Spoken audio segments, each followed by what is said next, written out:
Bonjour, bienvenue dans cette nouvelle vidéo consacrée donc au début, au premier chapitre de la grande partie numéro 2 du cours, à savoir la philosophie morale, qu'est-ce que bien agir. Et donc ce premier chapitre sera consacré à la question sommes-nous naturellement moraux. Alors ce chapitre est censé débuter, et quand on est en cours en présentiel, je diffuse aux élèves ce documentaire. On en a vu le début pour certaines classes, pour d'autres on a tout vu, mais on est arrivé un petit peu inégalement pour les différentes classes, donc je vous invite très fortement à aller voir, pour ceux qui n'ont pas vu, la fin de ce documentaire qui s'appelle Le jeu de la mort. C'est un documentaire qui a été créé il y a quelques années par un certain Christophe Nick et qui est l'adaptation d'une expérience de psychologie sociale qui a été menée aux États-Unis dans les années 60 par un certain Stanley Milgram. Alors je vous ai mis des liens pour comprendre mieux l'expérience de Milgram et puis le lien pour aller voir la fin de ce documentaire. C'est un documentaire que je trouve vraiment intéressant parce qu'il pose clairement la question de la morale. Quand Stanley Milgram aux États-Unis met en place sa fameuse expérience, il ne faut pas oublier qu'on est que 15-20 ans après l'expérience traumatisante de la Seconde Guerre mondiale, des camps d'extermination. Et où on se pose clairement la question de savoir comment les gens qui ont travaillé à cette fameuse solution finale, les nazis, comment ils ont fait pour obéir à des ordres aussi abjects sans rien dire. Comment ils ont fait pour s'engager dans l'extermination froide et déterminée d'un peuple entier, du peuple juif, mais aussi des tziganes, des homosexuels, bref, de tous ceux qui étaient un petit peu différents. Et il y a deux camps qui vont se former. Ceux qui pensent que les nazis, c'était des espèces de psychopathes comme ça qui ont occupé le terrain pendant un moment, mais comme on les a tous arrêtés, qu'ils ont été exécutés, qu'ils se sont enfuis, ça n'arrivera plus jamais, c'est fini cette histoire-là, on a tiré les leçons de l'histoire. Et puis les autres, ceux qui pensent que non, les nazis étaient simplement bêtes et disciplinés, bêtes et méchants, et se sont contentés de suivre des ordres en se disant bah moi les conséquences j'en ai rien à fiche, je suis là pour obéir aux ordres, j'ai été formé pour ça et c'est ce que je vais faire. Et je vous ai parlé également de ce fameux procès qui a eu lieu à Jérusalem en 1961, le procès d'un criminel de guerre nazi notoire qui était Adolf Eichmann, un des bras droits d'Hitler. Adolf Eichmann, c'est celui qui a mis en œuvre ce qu'on appelle la solution finale. C'est lui qui faisait partir les trains dans les camps d'extermination, qui contrôlait les chiffres d'extermination dans les chambres à gaz, etc. Et Adolf Eichmann, quand il est arrêté et puis jugé à Jérusalem, hein, c'est très symbolique, c'est très lourd puisqu'il est en Israël, Adolf Eichmann plaide pour sa défense, puisque le procès a lieu en bonne et due forme. Adolf Eichmann dit mais je ne suis pas méchant, je ne suis pas mauvais, je ne suis pas un psychopathe, je suis juste un fonctionnaire qui a obéi aux ordres qu'on lui donnait. Qu'est-ce que vous vouliez que je fasse d'autre? Je ne pouvais pas me lever et dire non, je refuse tout ça, c'est horrible, c'est affreux. Bah non, j'appliquais les ordres et puis c'est tout. Moi je m'en fichais de savoir où partaient les trains, l'important c'était que les trains partent. Et donc forcément, il y a eu tout un tollé général par rapport à cette défense, et il y a une philosophe en particulier qui s'appelle Hannah Arendt, dont je vous ai déjà parlé, et qui a assisté au procès. Hannah Arendt était juive, et toute la communauté juive s'attendait à ce que Hannah Arendt publie des articles et un livre à charge contre Adolf Eichmann. Or, Hannah Arendt va non pas défendre, non pas soutenir Adolf Eichmann, mais elle va dire c'est vrai. Cet homme n'est qu'un petit fonctionnaire, borné, minable, qui s'est contenté d'obéir aux ordres, c'est tout. Ce qui veut dire, et c'est très grave, que demain, si un dictateur comme Hitler revenait au pouvoir, il y aurait encore des gens comme Eichmann pour soutenir bête et méchant, bête et discipliné Hitler et aller jusqu'au bout de ce délire. Donc Hannah Arendt parle d'un terme qui s'appelle la banalité du mal. On en viendra là dans ce chapitre. Vous voyez que commence à s'esquisser une problématique intéressante qui est de savoir si l'être humain est naturellement bon, s'il est naturellement mauvais, ou si c'est la société qui nous entraîne, qui nous inculque des valeurs qui peuvent être totalement perverties, complètement dévoyées par certains régimes en place. Vous voyez que la question est quand même d'actualité. Aujourd'hui, on parle aussi beaucoup des lois liberticides en France à cause de la crise sanitaire. Devons-nous obéir? D'où viennent ces lois? Est-ce qu'elles sont faites pour nous, pour notre bien? C'est quoi le bien public? Est-ce que, pour certains, vous voyez bien que certains disent mais c'est n'importe quoi, on est en train de glisser vers une dictature. Les commerces, les petits commerces sont en train de crever, beaucoup de professions sont en train de mourir, et c'est vrai, c'est terrible, mais le gouvernement tient sa ligne de direction en disant c'est la santé publique qui passe avant tout, et certains sont excédés par ce discours-là, donc la question est très intéressante à poser aujourd'hui. Pourquoi obéissons-nous aux lois? Avons-nous le droit de désobéir aux lois?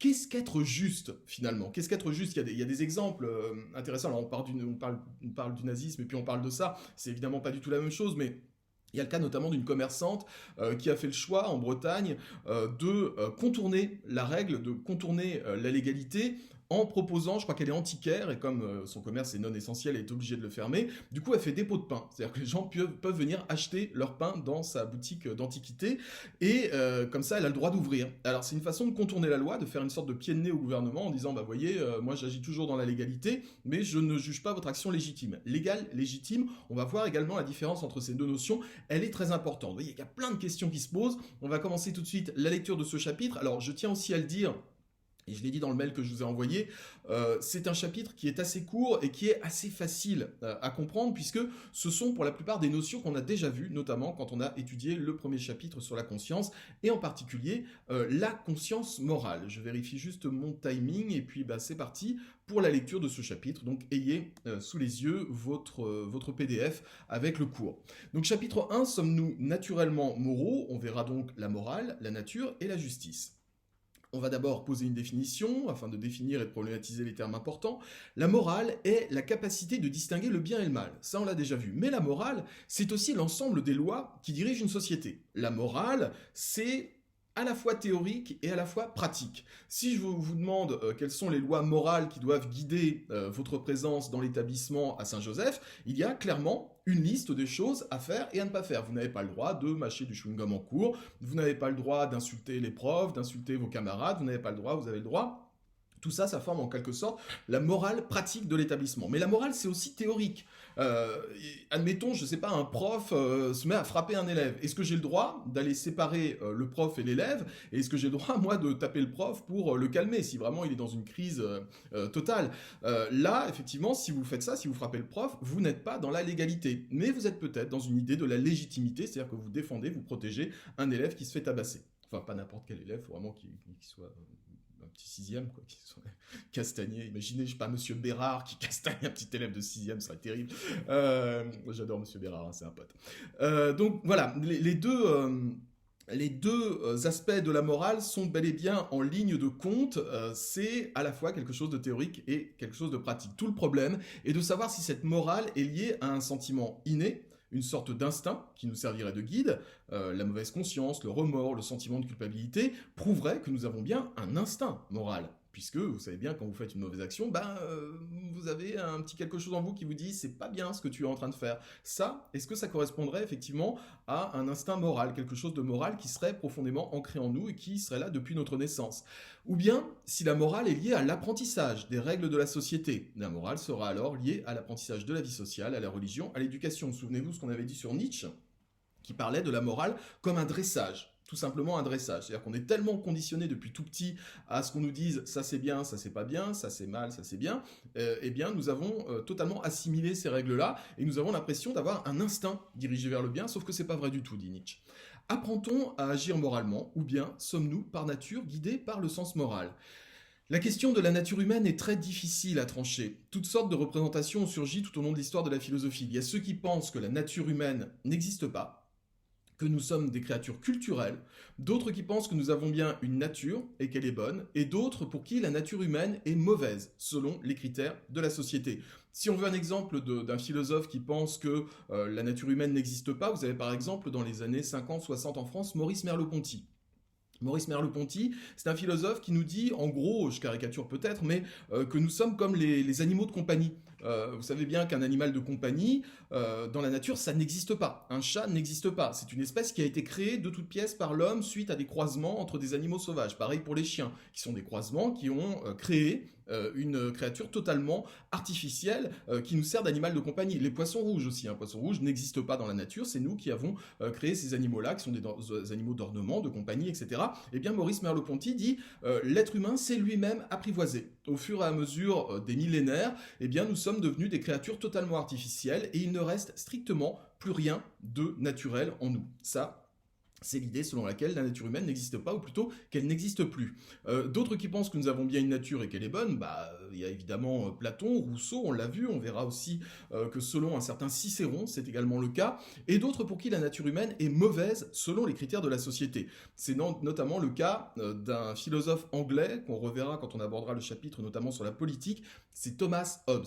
Thomas Hobbes, C'est un Anglais donc du XVIIe siècle qui affirmait que l'homme à l'état sauvage, l'homme à l'état naturel, l'homme à l'état premier, primitif, est une créature qui ne pense qu'à elle, qui veut à tout prix s'en sortir et qui finit par être nuisible pour les autres. C'est-à-dire que si on laissait la société dans un état de sauvagerie, si on laissait la société dans un état totalement naturel, eh bien il ne resterait plus grand monde au bout d'un moment parce que tout le monde se battrait pour subvenir à ce besoin, pour obtenir voilà, le machin qui reste. D'ailleurs, il y a une vidéo qui avait pas mal circulé sur les réseaux sociaux il y a quelques années, c'était une vidéo qui était intéressante, je la passais parfois à mes élèves.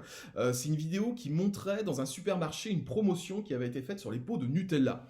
Tout le monde adore le Nutella, évidemment, et c'était une promotion de l'ordre de 80% sur les pots de Nutella. Et les gens du supermarché avaient mis une caméra devant ce présentoir avec les pots de Nutella à 80%, et on voit des gens retourner à l'état sauvage, se battre. Les gens se battent pour des pots de Nutella à 80%. C'est-à-dire qu'ils s'arrachent les pots, ils se tapent dessus, et on se dit, mais on a l'impression d'être en pleine nature. C'est la loi de la jungle. Tout ça pour du Nutella soldé. Et je pense que cette scène qui est absolument affligeante, absolument navrante, si elle était vue d'un côté par Rousseau et de l'autre côté par Hobbes, Rousseau dirait, bah oui, ça n'arriverait pas dans la nature. Premièrement parce que le Nutella n'existe pas dans la nature, mais aussi et surtout parce que l'être humain a un instinct qui est bon. Mais à force de nous placer dans la société, de nous mettre toujours en compétition, l'argent, la gloire, toutes ces choses-là, on a fini par devenir mauvais. Et on a fini par devenir assez ridicule pour taper sur les gens pour un pot de Nutella. Et Hobbes, lui, répondrait à Rousseau, non, non, non, non, ça, ce qui est en train de parler, c'est un retour à l'état sauvage. C'est notre nature qui est comme ça. Premier arrivé, premier servi. C'est l'instinct humain, l'instinct primitif qui nous pousse à passer devant les autres, à faire n'importe quoi pour être toujours le premier. Alors, avec qui serez-vous d'accord? Est-ce que c'est avec Rousseau ou plutôt du côté de Hobbes? Voilà, je vous laisse décisionnaire sur cette question. En tout cas, c'est vraiment très intéressant effectivement de se poser la question et de se dire mais est-ce que nous sommes bons instinctivement et la société nous rend mauvais, ou est-ce que c'est comme le dit Hobbes le contraire, c'est-à-dire que on est mauvais à l'état sauvage selon les critères sociaux, hein, on est juste égoïste et agressif, mais dans la nature c'est plutôt bien d'être comme ça parce que ça nous permet de nous préserver, mais dans la société ça ne marche pas, ça ne marche plus. Donc la société va inventer des règles pour nous mettre à égalité et pour, comme le dit Hobbes, nous tenir en respect les uns par rapport aux autres, parce que notre instinct sauvage est un instinct égoïste, égocentrique et bagarreur, agressif. Certains pensent que si on agit par morale ou par devoir, on ne peut pas être libre, car on obéit à des règles. Cependant, la liberté, ce n'est en aucun cas faire ce qu'on veut. Ça c'est vrai, on dit souvent la liberté, c'est faire ce qu'on veut. Non, c'est pas le cas. Faire ce qu'on veut, c'est faire n'importe quoi, c'est la licence, c'est-à-dire obéir à ses caprices, faire en gros tout et n'importe quoi, ça c'est pas la liberté. L'homme est au-dessus de cela. Obéir à la loi que l'on s'est fixée, c'est liberté selon Rousseau. Revoilà Rousseau qui nous dit que la liberté, ce n'est absolument pas, je fais n'importe quoi, je me précipite sur tout et je suis le premier arrivé, premier servi. Non, non, ça c'est en aucun cas la liberté, parce que ma liberté commence là où s'arrête celle des autres et ma liberté s'arrête là où commence celle des autres. Donc il faut tenir compte des autres. Et à partir du moment où je suis assez intelligent, assez autonome pour pouvoir me comporter bien, mais parce que je l'ai moi-même décidé, alors je suis libre. Je suis libre de faire ce que je veux puisque je sais où est le bien et je sais où est le mal. Encore faut-il l'apprendre. C'est la clé même de la liberté. Kant dit que l'homme, en l'absence d'armes naturelles comme celles des animaux, a reçu un instrument plus précieux, la liberté et la raison. C'est-à-dire que Kant dit, effectivement, dans la nature, l'homme n'est pas la créature la mieux équipée. On n'a pas des jambes puissantes pour pouvoir courir après des proies, on n'a pas des griffes acérées, on n'a pas des dents acérées pour pouvoir déchirer la nourriture dont on a besoin. Donc, la nature nous a donné un bien extrêmement précieux qui va pallier tout le reste. Et ce bien, il est double, c'est la liberté et la raison. C'est-à-dire que nous avons le choix de pouvoir nous comporter comme nous le voulons, et nous avons surtout le choix d'être juste, d'être bon, d'être moraux, et d'instituer des lois qui vont préserver la société. C'est comme ça qu'on s'en tire. C'est uniquement en se fixant par autonomie des lois raisonnables et rationnelles que l'on peut construire une liberté que l'on peut assumer, une liberté respectueuse de celle des autres dans un cadre social. Ça, vous pouvez le souligner ou le surligner. C'était vraiment l'idée principale des philosophes des Lumières à propos de la loi et de la justice. C'est donc uniquement, je le répète, en se fixant par autonomie, c'est-à-dire la capacité à nous donner nos propres lois, des lois raisonnables et rationnelles, que l'on peut construire une liberté que l'on peut assumer, une liberté respectueuse de celle des autres dans un cadre social. Ça, c'est le plus haut degré de la liberté. Je fais ce que je veux, mais ce que je veux, c'est toujours bien, parce que je connais mes limites, je connais le respect des autres, et donc j'ai pas besoin des lois pour me dire quoi faire, puisque je suis moi-même quelqu'un de moral et de bon, parce que je suis assez intelligent pour ça. Le tu dois, c'est le devoir, hein, le tu dois du devoir doit donc être pour chaque action universelle et désintéressée. Ça, l'idée est de Kant, c'est-à-dire que chaque fois que je fais une action, faites-le hein, si vous voulez, chaque fois que vous devez faire quelque chose, posez-vous la question de savoir si ce que vous allez faire est désintéressé, c'est-à-dire est-ce que vous le faites pour votre petit intérêt personnel et égoïste, ou est-ce que vous le faites pour les autres, pour le bien de la société, pour le bien général, ou est-ce que vous le faites... Oui, alors... Bon, bref. Je suis fatigué, je sais pas, c'est fatigant comme période. Et universel, donc, parce que chacune de mes actions doit être érigée en maxime universelle. C'est-à-dire, bah, ne fais pas à autrui ce que tu ne voudrais pas qu'on te fasse. Si mon action est bonne, ça veut dire qu'elle peut être faite universellement. N'importe qui peut la faire à n'importe quel moment. Ça, c'était vraiment l'idée de Kant et il était très attaché à ça. Donc, chaque fois que vous posez une action, demandez-vous si votre action pourrait devenir universelle. Est-ce que si tout le monde le fait, ça fonctionne ou est-ce que ça fonctionne pas? Et puis, désintéressé, est-ce que vous le faites pour vous, est-ce que vous le faites pour les autres? Dans la société moderne, on a tendance à faire disparaître ce problème. Je vérifie encore mon timing. Ah, bah écoutez, je vais devoir vous quitter parce qu'on dépasse les 15 minutes et c'est pas évident à charger après sur YouTube. Donc, on se quitte là maintenant. On continuera cette introduction dans la prochaine vidéo. À très vite.